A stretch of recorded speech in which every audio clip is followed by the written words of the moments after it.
I thought of the Library of Alexandria, how it was destroyed, how some of the ancient temples were destroyed when Christianity came on the scene, and how this seems to be a repeating pattern with humanity. When something new comes in, it's automatically assumed that it's better, not different, and so the old must be destroyed to make way for the new.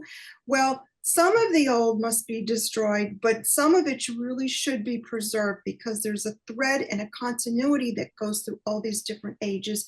And when you see that continuity, then you see the pattern and you apply it to your own life, which helps you to develop more quickly on a spiritual level.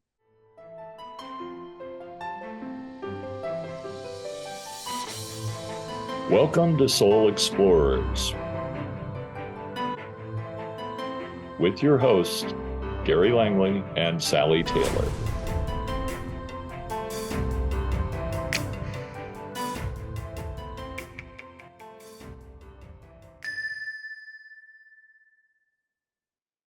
Welcome to Soul Explorers. Sally and I are pleased to welcome today Dr. Elizabeth Raver.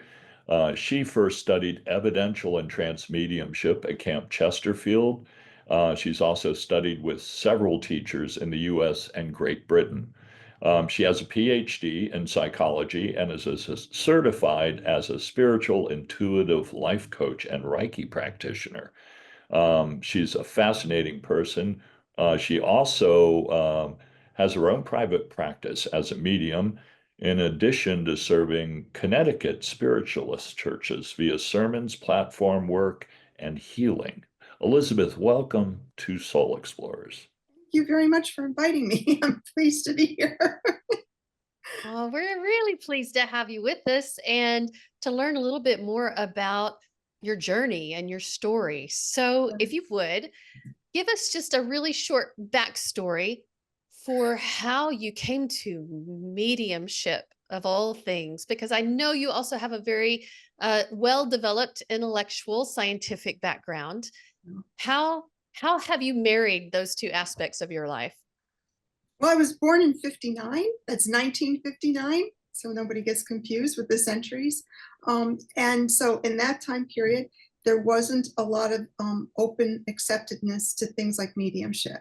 So I was born a sensitive, and I was connecting with spirit in many, many ways. I described this in another video, which I really don't want to get too much into in this, because this is a different focus. But as a child and as a young adult, I just thought it was something cool my mind could do. And so I suppressed it and just rationalized the experiences. And then in my mid to late 20s, I met my teacher, Steve Sedlak, who is now passed over and in the other worlds. I think he's with me laughing when I said that. Anyway, so he started to get me to understand a lot of these things, what was going on, that it was real, that it wasn't just something in my mind or what have you.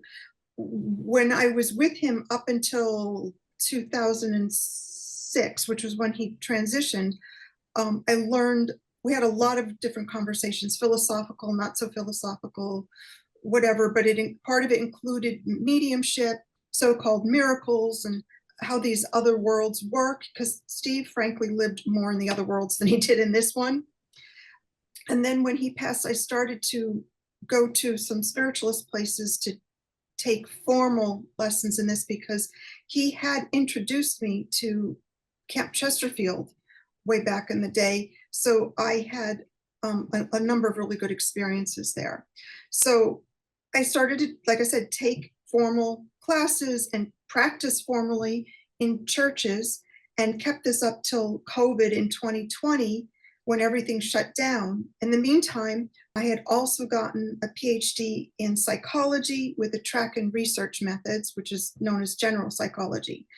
And I was also teaching psychology and math, because I have a strong math background as well, at mostly local colleges and universities. So I was everywhere as an adjunct. In addition to taking off 2 years to teach middle school, because my dissertation was on math anxiety in female elementary school teachers, which at first blush seems to have nothing to do with mediumship. but it does, because my dissertation was a qualitative dissertation. In other words, what we call a phenomenological dissertation, where we have to practice epake, which is a Greek ancient practice of looking at the world without preconceived notions, biases, with fresh new eyes, and so on. So that ended up helping me a great deal with my mediumship, because one of the things I try to do when I work mediumship is to be as objective as possible and not to assume anything. And if I don't understand a message from spirit that's coming through, that's probably going to be a really good message, because I'm just the intermediary. And I'd like to add, during this time period, I also spent a number of years, 8 to 10 years, at a local Hindu temple and made a trip to India. So walking into that temple and seeing all these strange statues was a real eye-opener for me. And I said, put my prejudice, preconceived notions about these seemingly strange statues and explore Hinduism, which I did. And as you can see, Lord Shiva's on that side, and there's Ganesh, and so that was another practice in approaching experiences with an open-mindedness, almost a naiveness, I believe I'm trying to say. And again, that plays into mediumship, because it's constantly learning new things and experiencing new things that surprise me.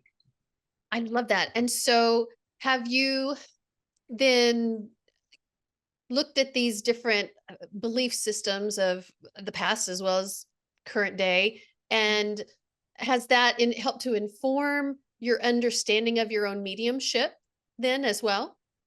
I would say yes, because Hinduism has a different attitude towards what parapsychologists would call psi events, which would include ESP, telepathy, and so on. Even the clairs, when you're not connecting with spirit, would fall under parapsychology, because parapsychology isn't yet ready to fully accept the idea of life after death. So I'm getting a little involved here. We have to remember that psychic experiences is the ability to obtain information about people, places, things, and events that are on the earth using our non-physical senses. Mediumship does the same thing, but we extend it to the other worlds. So traditionally, the parapsychologists decided it would be better science to establish the reality of ESP, telepathy, even the clairs, before tackling the topic of life after death. Now, the Hindus have always been very open to psi events, telepathy, or whatever you want to call it. And so there are a lot of strange things, well, strange by Western standards, that happen in India that people may take for granted. And that was kind of cool, being introduced to, what, 1 billion people that are Hindus that have a different attitude than, say, Judeo-Christian, which is what I was brought up in, does. So that certainly played a role in that too. And also there were some pretty cool experiences I had with the temple, with people in the temple, with just events that happened that were. Do you want to share one or two of those? Oh geez. Well, let's see. So when I was in India, I went to at an ashram, Paramath Nikitan, I think is the name of it. I'm not sure if I got the name exactly right, but it's on the Ganges River up in the foothills of the Himalayas. And I was at an evening arti, which is a fire ceremony, and I was meditating through this. And I suddenly saw a vision of a great big mountain, snow-capped, and in the middle of the mountain, sticking out of it, was a Shiva lingam, and with water coming out of it. And the Shiva lingam was enormous, like 10 stories high, and it was made of silver and was all shiny and brilliant and that sort of a thing. At the temple one evening, I was driving home, and I couldn't get my GPS to work.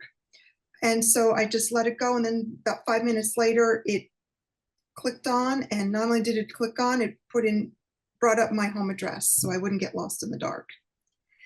So it was like these kind of things that happen on a fairly regular basis at the temple. Yeah. Yeah. And still continue to happen if I get a chance to go down there. So, which is And cool. it's amazing how there's both big differences among cultures in the way that they perceive the events that happen around them, but then there also seems to be a lot of overlap. There And is. it's that One of the sweet spot, right?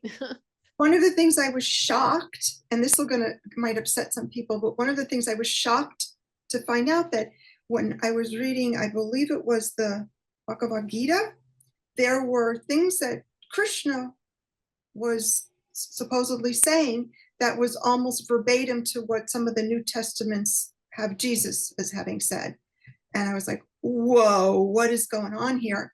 And I remember one day I was talking to my travel agent, making plans for the trip to India. And I said, Sabush, I don't know, this may sound crazy, but I'm beginning to think that Krishna and Jesus are the same incarnations. And he kind of hit the table, started laughing out loud and said, I've known that for the last 30 years. So it's a completely different perspective than the myopic one we have in the West. Not that Hindus are perfect, they have their drawbacks too, just like all religions do, but it sure helps balance things out when you go really make an effort to understand and work with another group perspective, religious perspective, spiritual perspective, and then balance it out with the one that you were born into. Yeah, and I love that you've had the opportunity to travel a bit to see those connections, because I do. For me, I mean, not that I have any kind of degree in it or anything, but comparative religion Yeah. to me tells us so much about our true spiritual nature, because it's where they overlap that I find the most likely truths, Yeah, yeah, sit. yeah, yeah.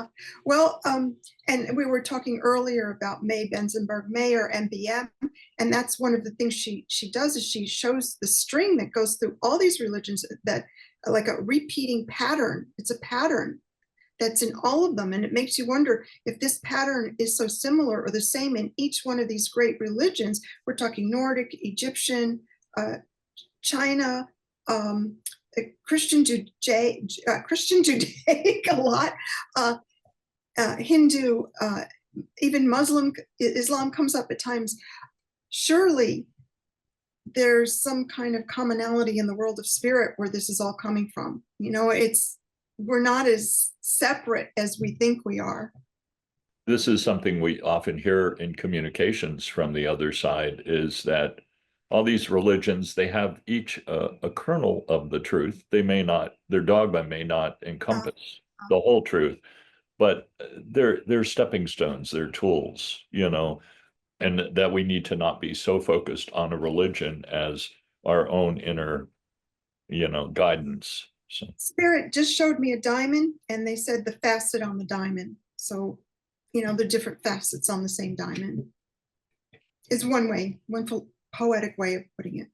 I think that's a really good way. So yeah, a really good way to put it. Now, you also, as well as doing, which I admire the fact that you do platform work, Yeah, yeah. because that's kind of a dying art. Most mediums aren't doing platform work these days. Some are. And it's mentioned that you do trance work as well. And how deep Yes. does that go for you? Is that full trance? Is that It's um, usually light to moderate. I okay? don't go into a full trance. I'm always aware. And I think there may be a reason for that, but I'm not sure. But let's talk, if you don't mind, platform work. The reason I still do platform work is because that's what I was trained to do.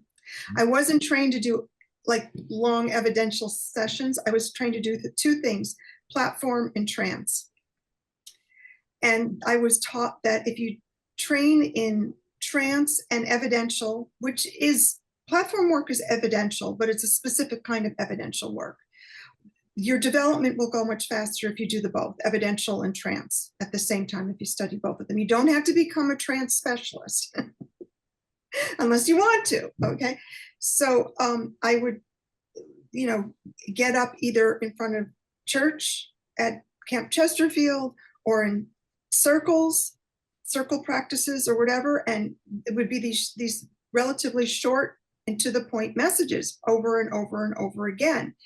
And since I live in Connecticut, and Chesterfield's way the heck in Indiana, I started to do the same thing at some point after attending spiritualist churches in Connecticut. I did platform work, and sometimes I was doing healing for a while, but that's another story. I just focus on platform now because they want me to do platform and do a sermon in the same day, so that, For any of much. our audience members who may not know what platform work is, would you give a short description of what Sure. that is for them? You get up in front of a congregant or a group of people, and Spirit will send you messages to various people in the congregation, or sometimes it's just a group of people. So generally there'll be 5 to 6, maybe 7 people that get a message out of a group of 15 or 30 or whatever it is. It's a demonstration. It's a demonstration of mediumship that differs in what I do from home on Zoom, or when I work at one of the local local businesses or whatever, where it's 45 minutes, an hour of one-on-one, or maybe with 2 people or something like that. That's very intensive, very personal. We can get into things quite deeply with that. But though there have been a number of instances when doing platform where I've gotten very detailed and gave very important information from a spirit person to someone in the church or the group. So, it differs. I never know what they have in store for me. Well, and they take whatever opportunity arises, don't they? Yeah, absolutely. Absolutely. And so you've talked about now the platform work, but you've touched on your light trance work. And I know that there's a book that's also associated with Yes. the light trance that you've been doing. Would you share some of that with us? Sure. So light trance, it started out just going into a trance. And sometimes it gets more than light. Sometimes I'm pretty much in there, and to the point where if I'm doing trance speaking, when I'm doing the trance, my voice even begins to change a bit, and the spirit's personality comes through. But my voice, depending upon who's coming through, and I think it's my teacher, Steve, but don't quote me on that because I'm not sure. But it gets actually a little deeper and projects really easily. I have asthma, so I normally have trouble speaking, but this goes away during that. So I know I'm pretty deep when that happens, but I'm not out of it. And I don't think I ever will be, given my personality. So, but when I do light, that's usually, it's sometimes speaking, light trance speaking, but I did a lot of light trance writing when I was working with Frank Lutz on our book, 2 Souls Desperate to Connect with Help from a Third, I'm the Third. So Frank's wife had passed a few years ago, 2.5 years ago, and he wanted to connect with her. And so for reasons I go into in the book, in his case, and I normally don't do this with clients, he would send me questions and I would respond to the questions in a light trance through typing, and spirit would talk through me, and it would just like go into my fingers, even though I was aware of everything. I will say though, I had to wear headphones and listen to white noise to block out any noise, because that could really interrupt it. So Linda, his wife, more often than not came through, but there were my spirit people sometimes came through, and some of Frank's relatives, but mostly it was Linda. But it was a whole mix of things, and he would give her questions, and Linda and others, but mostly Linda, would talk about life after death, what it is like on the other side, when she first got there, what she's doing now, and her activities, and all sorts of things. And this went on for about 2.5 years, close to 2.5 years. We did this work. The title of the book is, once again? 2 Souls Desperate to Connect with Help from a Third, and it's by Frank Lutz, Elizabeth Raver, PhD, and Linda Albertano. Okay. Good. His wife got some credit then. Yes, she's included as one of the authors. As should be. Yeah. Now that's available, Amazon, places like that? Amazon right now, but yeah, Amazon is, I don't know if any other place where you could get it, though there might be some bookstores that are starting to sell it on the shelves there. I've never published a book before, so this is all new how this works. Are there still bookstores? Apparently. I have a hard time finding them, I'll tell I you. know. Not like the old days. No, not at all like the old. Your best bet is Amazon. So this brings us to a really interesting direction. You brought it up very briefly a bit earlier, but you're also doing some work, since we're talking about books and documentation, that sort of thing. Tell us about the work you're doing through, what did you say it was, the Library of Congress? Or Yeah, Library of Congress. Library of Congress. So you're working on preserving some materials. Give us a little bit of information about that as well.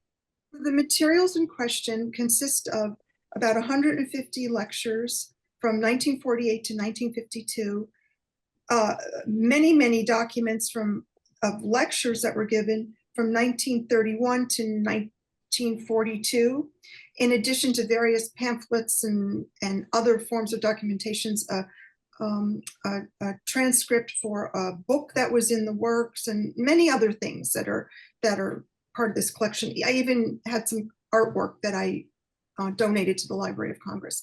The woman behind all this work, her name is May Benzenberg Mayer, aka MBM. And by the way, they have an art collection of her stuff over at the College of Psychic Studies in London, I think is what the name of the place is called.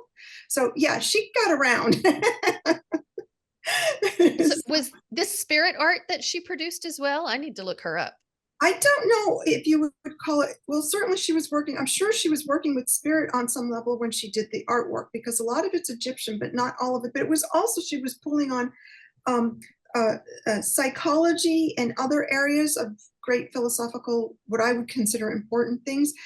For example, one of them is a picture of an iceberg. And this is a classic thing that we teach in general psychology, because I know I taught general psychology for a while, where there's an iceberg and the tip of the iceberg is our everyday consciousness, and then below that is, which is the iceberg goes way deep underneath the ocean, and that's the subconscious and the unconscious. So they have a diagram on that she created that you can actually access, I think, through the Library of Congress. They have a picture of that on their website.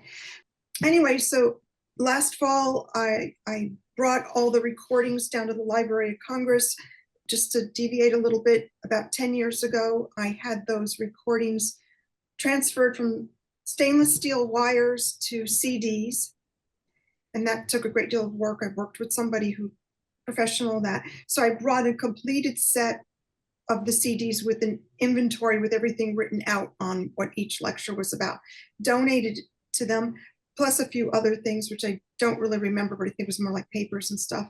And then I went to work 3 major caches of stuff, and it turned out to be a lot more material than I had ever anticipated, especially the stuff owned by my former teacher, Steve, who worked very closely with MBM before she passed over, and he took over the school for a while after she passed over. So it must be hundreds of pages, and so right now I'm inventorying everything, and this present cache, which is from 1931 to 1942, lecture after lecture after lecture, each one 5 to 9 pages long. I'm going through each lecture and reading it very carefully and making a synopsis and dating it, and a few other things, so that the Library of Congress can have this with this inventory, as we're calling it, to go along with these papers. I'm working with a man by the name of Josh Levy, who's I believe not the director, but he runs the Department of Religion at the Library of Congress. And we Zoom about every month to go over my progress. So I feel like I'm doing my dissertation all over again, and he's a dissertation mentor. It's really a lot of fun. And then when this is all done and all this is inventoried and the other papers are brought down to the Library of Congress and donated to them, then I start writing a book on MBM, and Josh will be working with me on that as well. So it's all very exciting, and I feel like I'm a student back in for my PhD for psychology, but what I really wanted to work with right from the start, but didn't. But well, life seems to get you there one way or the other, doesn't it? Would you Sure. do me a favor though? And again, for anybody, because I am not familiar with MBM, Gary is actually, but for anybody who doesn't know who she was, what was kind of the impetus of her work in life, and let us know why this saving these materials are so important to you. Okay, so she was an American. She was born in the Midwest and came to the New York area at some point. She was born in 1880. She at one point studied with Sigmund Freud and Carl Jung. So that influenced her work, but I can tell you from the readings, there's a lot more that went into her work than just those two psychologists. Okay, a lot more. She ran a school from, I think it started in the 1920s, actually. And the school was first known as the School of Applied Philosophy. And then it was also known as Pojodog, Pojodog, if I spelled that correctly. And then eventually as Source Teaching Society. It was all about living life and speeding up our spiritual development through understanding, or I would call it gnosis, and they may have called it too, that. She took from all the great different religions, okay, going back to Egypt, ancient China, the Nordics, Native American, Judaic Christian, Islam, Hindu, and she found repeating themes and patterns about how life evolves spiritually through each one of these. And she presents this in a form that I have never in my entire life knew was possible, understood. Now, some of these materials I've been carrying around for over 17 years, not knowing what to do with it. And I hadn't looked at, especially the stuff I'm working on now. So it is the shock and revelation like I've never had in my life before, to see how deep and rich and far-reaching this information is. So anyway, so MBM, her school, her studies, she doesn't have a formal degree, but like I mentioned earlier, a woman born in 1880, hello, you know, that wasn't exactly encouraged back then. It seems that she may have influenced a lot more people than she's ever been given credit for, because some of the names, and unfortunately I don't have some of those names there, but like the woman, there was a woman who was a psychologist who is credited with bringing art therapy on the scene.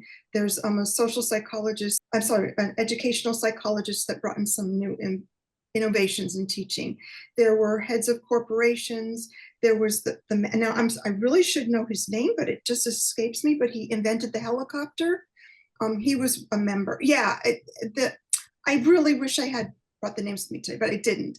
That's okay. So, I can look him up and add it on the screen. it's crazy. It's just crazy when and these are the people that I know about. My father was a member of the society for a number of years. So he got to meet MBM, and that's where some of the material comes from, but most of it comes from my teacher, Steve. So it is quite the thing. And the idea is, if we get this material into the Library of Congress, then somebody will come around and start to look at it and write about it or get it out there or whatever, you know, piece by piece, but for the public, not to be controlled by a small group of people. You know how sometimes these things get, religions and things like that, movements get a little weird in that regard. This is meant for public consumption.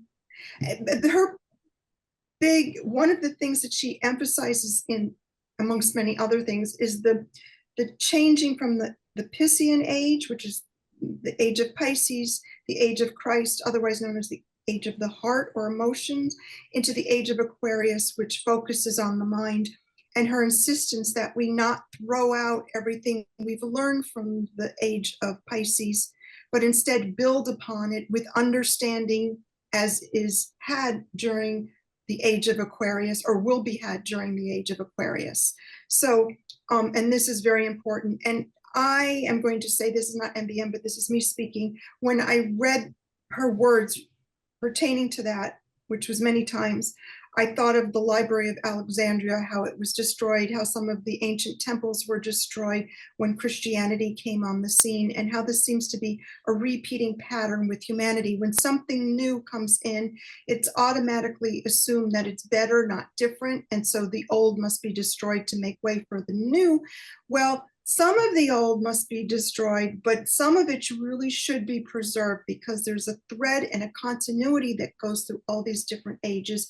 And when you see that continuity, then you see the pattern and you apply it to your own life, which helps you to develop more quickly on a spiritual level. And I think, we're doing a disservice to differentiate so much between the head or thought or mental process and the heart, because the two are intrinsically tied together. Yeah. Um, and so I think we have to incorporate both.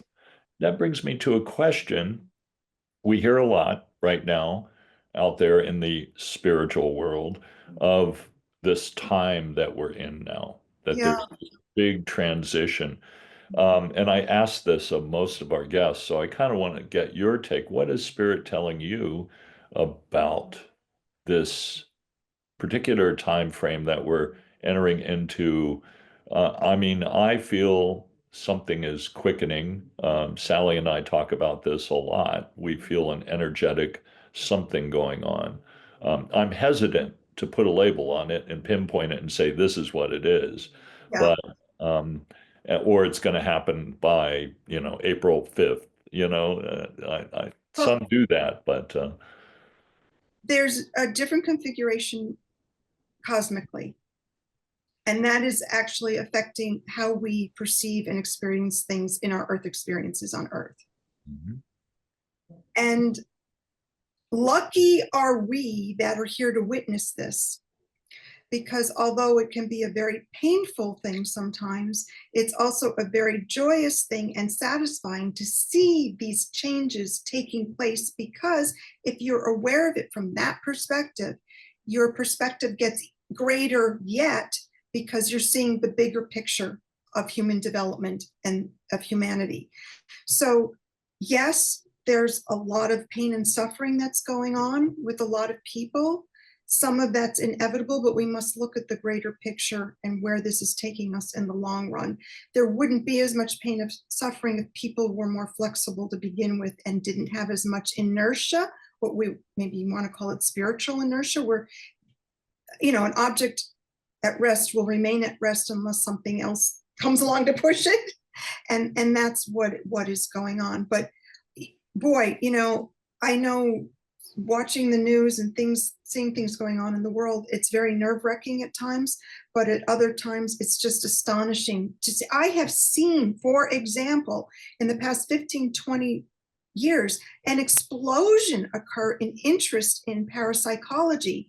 And I don't mean I mean like really scientific based information coming out about this, along with people becoming more and more accepting of the fact and reality of life after death.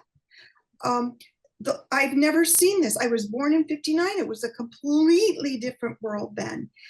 If you ever get a chance and you watch some of the old movies from the 1920s and 30s, you will see a very different quality to it that definitely bespeaks of the heart and emotion. And then you compare it to a movie from today, say one of the better movies though, don't go, it's something junky. And there is such a difference between one is so much more heady, is the only way I could describe it, and the other is so much more of the heart. You can see the difference in the ages that took place. It's incredible. It's just incredible. Now, here's something else that I got a message from in spirit once, which is a little strange, but the question came up about Zooming and all this stuff that we do with smartphones and all, but specifically being able to communicate miles and miles away with someone on Zoom. And it was said to me, and I wish I had the wording and I never wrote it down, something to the effect of, it is an opportunity to experience in a very small measure what life is like on the other side, because there's in some ways there's less physicality, but you still feel the person's emotions and you can pick up information like telepathically while you're zooming with them. So it's a little taste of what life is like in the other worlds. And watching some of the things that go on in social media with people fighting all the time and people not fighting, it does remind me of some of the stories of the other side where like attracts like, and there's some. You're right. People Yeah, gravitate and to yeah. So it's to like, the people who think the same as they do. holy cow, on earth as in heaven, they ain't kidding. Look at this, what's going on Facebook. And here we're in this giant melting pot Yeah, because we're not separated from people that are so drastically different than us. right. So we have an added challenge in that we have to learn to love and interact even with people that are so divergent from our understanding. Yeah. So it's an interesting playground. It's a very interesting playground. And I like that use of the word playground because it incorporates a little lightness in the whole thing. So people don't take themselves too seriously or take others too seriously. But yeah, so it's an exciting time to be alive. It can also be very painful and full of suffering, depending upon what side of the fence you're on, unfortunately. But I've read so many stories about the time of Jesus, and saw, try to imagine what it would have been like coming from the age previous to Jesus. I think it was a very physical age, and then into the Piscean age of Jesus, and now we're experiencing from Piscean into Aquarian, and it's like, whoa, this is actually happening in my lifetime while I'm here on the planet. It may take some years to come to full fruition, but each day of it is amazing in itself as it's unfolding. This is the stuff that they're discovering, and how, like, I could talk to somebody from China on this darn thing and see them like Star Trek. What? How does that even happen? And it's not just the technology, but this understanding of mind and consciousness, that it's not a byproduct of the human body. It's something else, and it survives after death. And I would go further and say it was there before birth, and then it's with us throughout life, and then it survives death of the physical body, and it's still there. And then the studies on near-death experiences, on reincarnation, on out-of-body experiences, some of these are being taken in the laboratory conditions.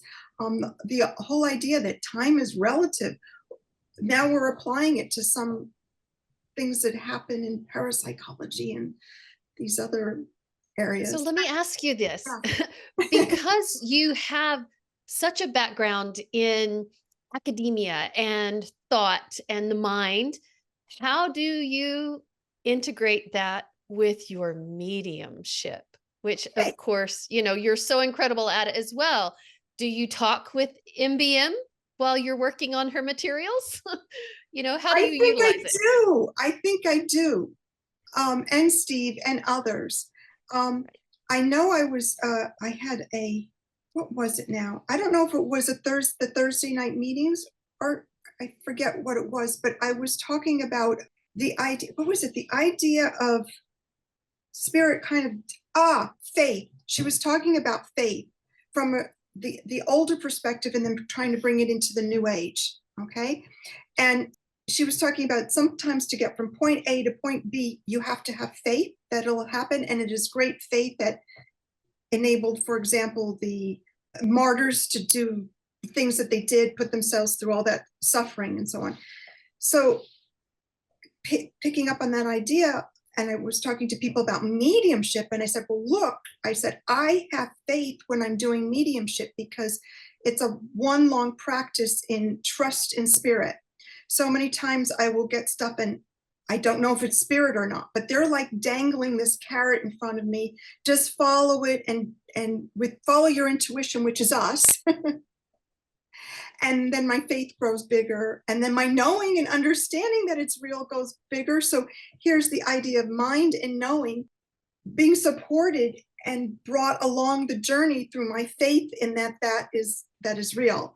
Now, mental activities, there's different kinds of mental activities. There's the one that takes place in the prefrontal cortex, and that's what I use when I'm doing math and other things. But there's another part, and I think it might be in this part of the brain. I think that's what they have.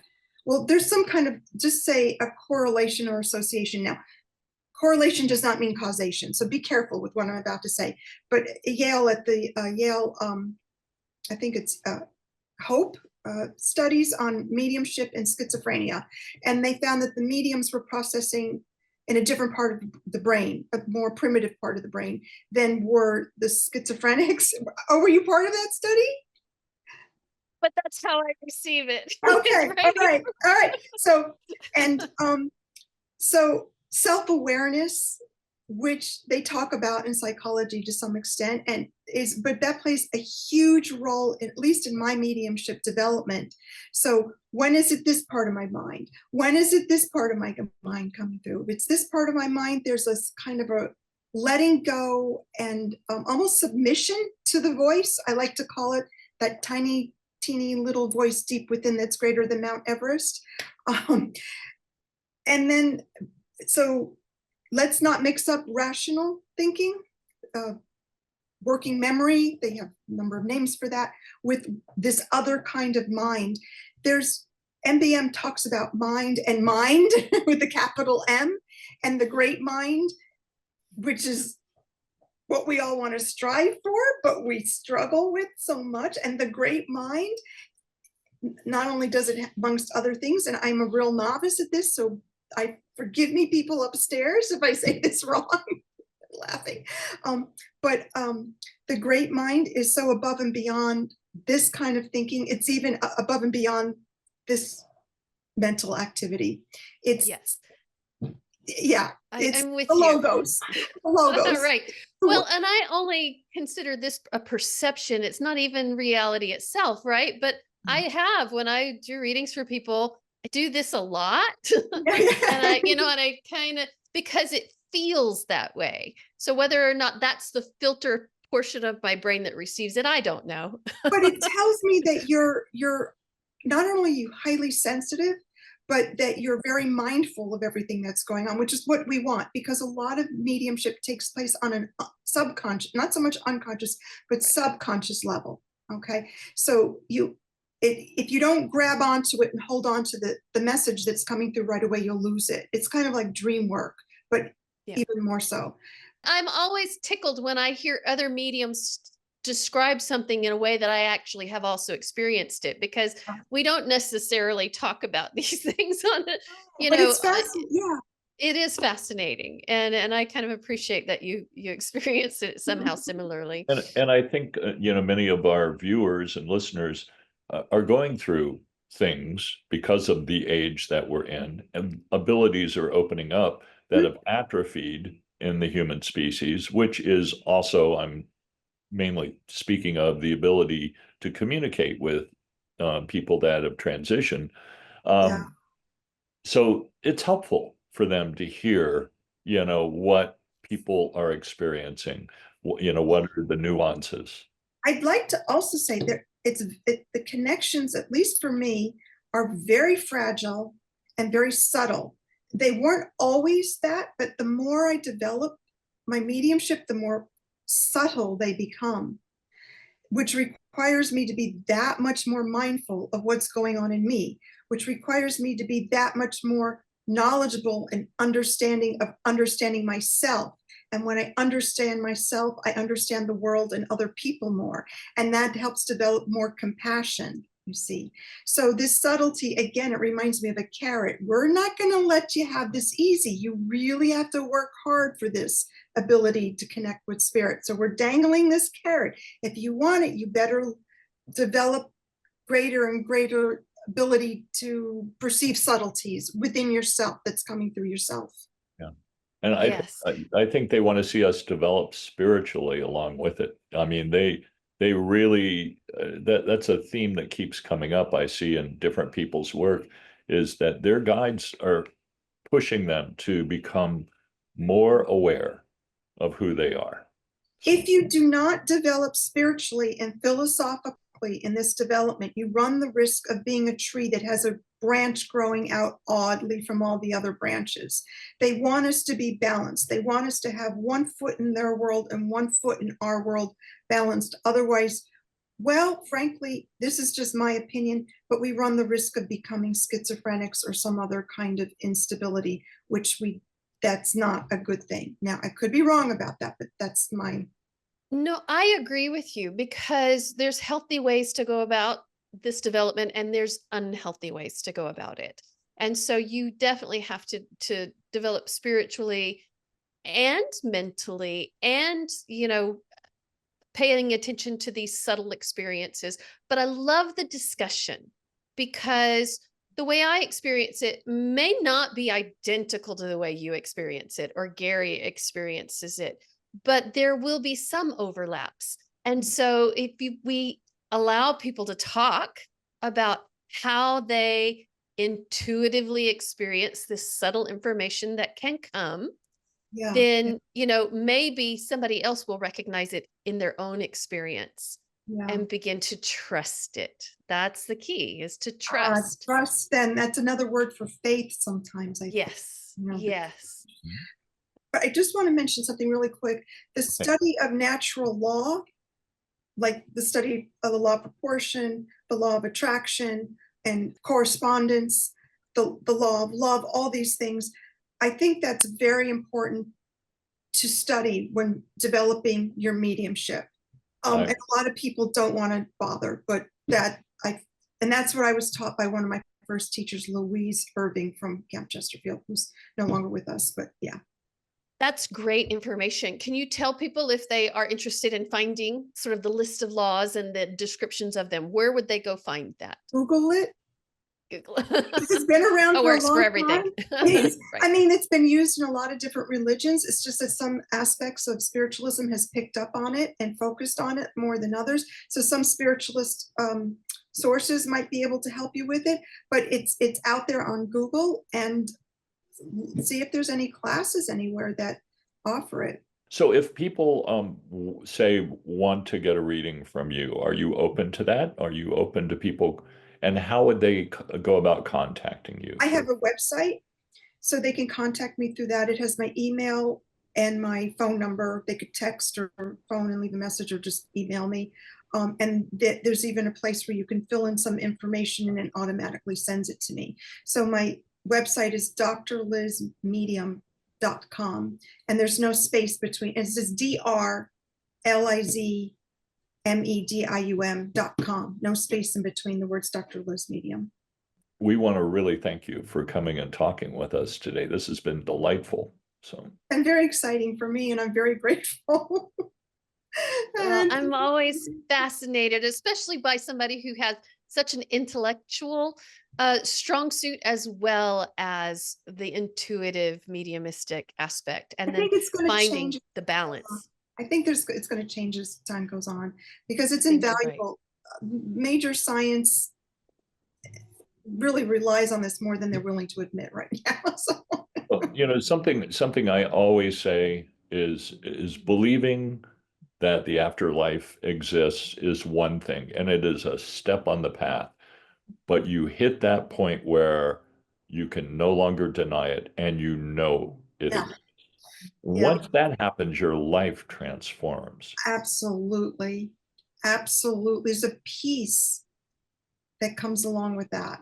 Deep, unabiding peace that no matter what the storm is doing, you stay steadfast deep within your core. I've had a good dose of that this year. So, but I'm maintaining very well through it all. It's just what's happening. And and life will throw all kinds of obstacles in our way. And it's in a way for us to see that we have gained that stability. Because if everything was just peachy, we might not notice that we had changed in that way, that we could have stability in a storm, in the storm of life, I would say. So and MBM talks a little bit about that in some of her writings, but I don't want to get into that now. So, but I just We'll definitely be looking for that book when it another shows up as plug, well. So, another MDM yes, plug. we'll have you back once that book is published. How's that Awesome. sound? It's going to be a while, but that's awesome. Thank you again, Dr. Raver, welcome. for your time and your attention. Oh, We appreciate you being with us today. great. I enjoyed it. Thank you so much. If you enjoyed this content, please hit like, subscribe, and ring the bell for notifications.